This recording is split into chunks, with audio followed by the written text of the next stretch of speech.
अब रिसेंटली फिर एक वाकया सामने आया है, पूंछ अटैक फिर से किया गया है इंडिया साइड कश्मीर में, जम्मू एंड कश्मीर में। बड़ी खबर आपको बता दें, जम्मू कश्मीर से बड़ी खबर मिल रही है। बारामूला में जहां पर हमला किया गया है, रिटायर्ड एसएसपी की गोली मारकर हत्या करने की जानकारी है। 4-5 मिनट मैंने वेट किया। इसी रास्ते में मेरी बच्ची जो ऊपर वाली मंजिल में सोई थी दौड़ के आई। उसने मुझे कहा, पापा आप बैठे हो, शफी अंकल मर गए। मैंने कहा कैसे हुआ? तो मुझे ज़हन में आया कि कुछ हुआ है। गोली मारने के बाद आतंकी फरार हो गए। नमाज के दौरान, अजान के अनाउंसमेंट के दौरान ये हमला किया गया। आतंकियों ने गोली उन्हें मारी। जो भी किया है उसको इसका करारा जवाब मिलेगा कि जितनी हद तक आप फोर्स चाहते हो, अगर आप इसको लो स्केल इंटेंसिटी रखना चाहते हो, हम इसको लो स्केल इंटेंसिटी में जवाब देंगे। इंडियंस तो बिल्कुल तैयार है अंदर आने के लिए। उस वक्त 1 मुक्ति बानी थी, आज 10 मुक्ति बानियां हैं।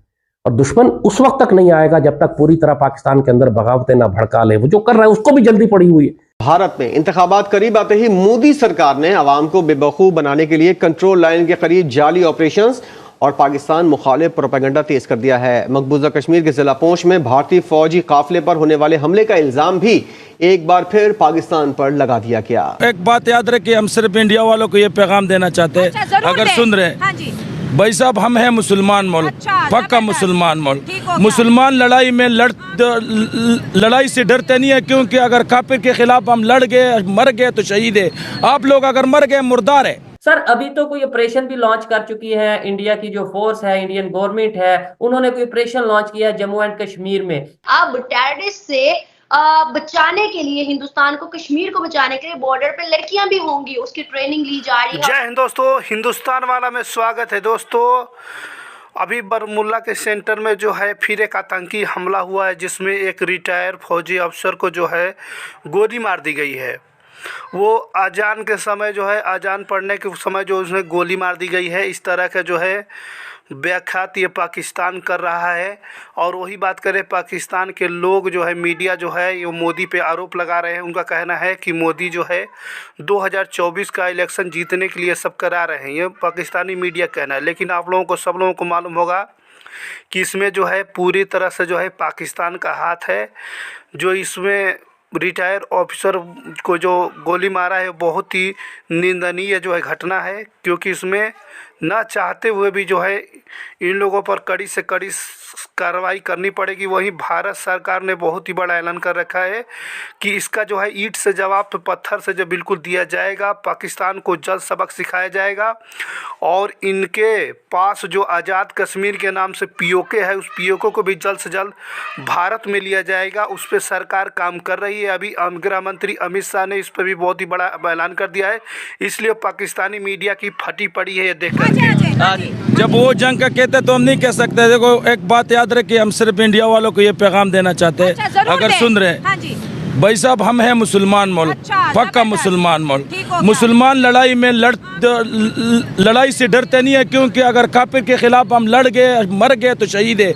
आप लोग अगर मर गए मुर्दार है। तो इस बात पे एक ज़हन में रखना कि आप लोग कभी जिंदगी में हमारे साथ नहीं लड़ सकते, क्योंकि हम शहादत के नाम पे लड़ते।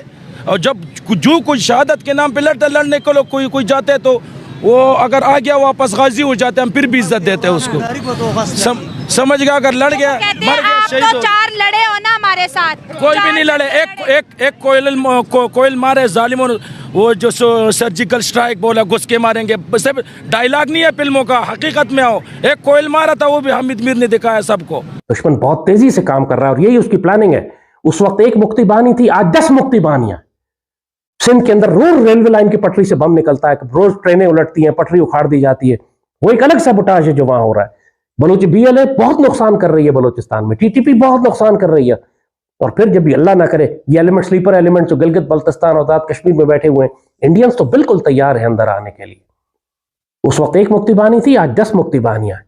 और दुश्मन उस वक्त तक नहीं आएगा जब तक पूरी तरह पाकिस्तान के अंदर बगावतें ना भड़का ले। वो जो कर रहा है उसको भी जल्दी पड़ी हुई है। इसीलिए आप देख रहे हैं पिछले 4-5 महीने में आग लगी हुई है पाकिस्तान के अंदर।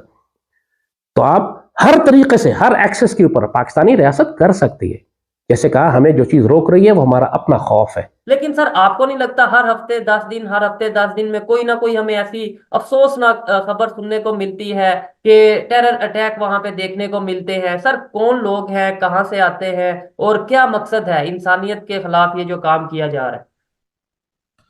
देखिए, आपका क्वेश्चन जो है वो फैक्चुअल क्वेश्चन है। ये तो किसी इन्वेस्टिगेटिव एजेंसी ही बता पाएंगी कि कौन लोग हैं, क्या लोग आते हैं। लेकिन अगर सर्टेनिटी के साथ नहीं, तो एक बात तो ये कही जा सकती है कि ये जो भी लोग हैं वो भारत के तो नहीं हो सकते ना। ये क्रॉस बॉर्डर ही टेररिज्म होता है। और ये अब क्रॉस बॉर्डर टेररिज्म का आप ये समझ लीजिए कि कारण है कि कुछ ऐसी आइडियोलॉजीज हैं जो आज के प्रेजेंट माहौल में वो किसी और बात को एक्सेप्ट नहीं करना चाहती, वो किसी और के साथ को एग्जिस्ट नहीं करना चाहती। उनका एक है कि या तो मेरा तरीका है या तो कोई तरीका नहीं है, माई वे और हाईवे, या तो मेरी बात मानो या निकल। तो दुनिया ऐसे नहीं चलती है। आप बंदूकों से, बारूदों से और तलवारों से लोगों को अब नहीं हरा सकते। रशिया और यूक्रेन का युद्ध 2 साल से चल रहा है, क्या हुआ उसका नतीजा? कौन खत्म हो गया? कुछ नहीं हो रहा है। मरने मारने से चीजें नहीं खत्म होंगी। आप अब किसी को नहीं हरा सकते, क्योंकि लोगों ने इतना डिस्ट्रक्टिव कैपेसिटी इकट्ठा कर लिया कि अगर वो, जैसे रशिया है, युद्ध को जीतना है, मार दो न्यूक्लियर बम। क्यों नहीं मार रहे हो? नहीं मार रहे हैं। अमेरिका 4 युद्ध हार गया, वियतनाम का युद्ध हार गया, आप कहते हो अफगानिस्तान का युद्ध हार गया, आप कहते हो और भी 2-3 युद्ध वो हार गया, लेकिन न्यूक्लियर वेपन नहीं चलाया अमेरिका ने। चाहता तो वियतनाम के ऊपर न्यूक्लियर बम मार देता। आपके यहाँ पे लोग ताल ठोके कहते हैं हमने अफगानिस्तान से अमेरिका को भगा दिया, रशिया ने भगा दिया। रशिया और अफगानिस्तान में, रशिया और अमेरिका अफगानिस्तान में लड़े, दोनों ने न्यूक्लियर वेपन नहीं इस्तेमाल किया, हारना उचित समझा। पॉइंट मैं आपसे क्या कह रहा हूं कि फोर्स का जमाना जा चुका है। तो ये जो भी लोग हैं जो कश्मीर में ये सोच रहे हैं कि हम इधर फोर्स करके उधर फोर्स करके और सरकारों को झुका लेंगे, बदनाम कर लेंगे, नहीं होगा। अब नहीं हो सकता। जो भी किया है उसको इसका करारा जवाब मिलेगा कि जितनी हद तक आप फोर्स चाहते हो, अगर आप इसको लो स्केल इंटेंसिटी रखना चाहते हो, हम इसको लो स्केल इंटेंसिटी में जवाब देंगे। लेकिन यह है कि आपको ये बात आज नहीं तो कल ये समझनी पड़ेगी। ये मैं टेररिस्टों को कह रहा हूं कि ये रास्ता जो आपने चुना है वो आपको कोई हल नहीं देगा, सिवाय अगर आप मरना चाहते हो एक दिन में 2-3 लोगों को मार करके, तो मर जाओ। मर तो कोई भी सकता है। मुझे कल बैठे बैठे हार्ट अटैक, कल मैं पढ़ा था, एक आईआईटी कानपुर के बड़े अच्छे प्रोफेसर साहब थे, वो माइक पे खड़े थे, 55 साल की उम्र थी, बहुत यंग थे, 55 साल की उम्र थी। वो बच्चों को ये बता रहे थे आईआईटी कानपुर में कि अपनी सेहत का ध्यान रखो, सेहत से बड़ा कुछ नहीं है। ये बोला, वो वहीं धड़ से गिरे और खत्म हो गए। 10 मिनट नहीं लगा उनकी जो जीवन लीला को समाप्त होने में। तो जो ये लोग कर रहे हैं कि हम इसको मार दें, मरना किसी को किसी भी वजह से हो सकता है, तो उसमें एक बीमारी कारण हो सकता है, कोरोना कारण हो सकता है, टेररिज्म एक कारण हो सकता है। लेकिन आप सोचो कि इससे आप किसी को दबा लोगे, वो समय जा चुका है, खत्म हो चुका है, इससे कुछ नहीं मिलेगा आपको। तो ये जो लोग भी हैं उनसे मेरा यही है कि होश के नाखून ले, मासूम जानों को न माने, चाहे वो फौजी हो चाहे वो नॉन फौजी हो। फौज में भी हमारे ही आपके परिवार के लोग जाते हैं। तो बाकी जिसको समझ में आ जाए वो ठीक है। तो ये जो भी कर रहा है, मैं इसकी जितनी कड़ी शब्दों में भर्त्सना की जाए वो है, और गवर्नमेंट है, वो गवर्नमेंट टू गवर्नमेंट इसका रिप्लाई दिया जाएगा, वो इन्वेस्टिगेट करेंगी, जो भी इसमें शामिल होगा उसके अगेंस्ट में कड़ी कार्रवाई की जाएगी।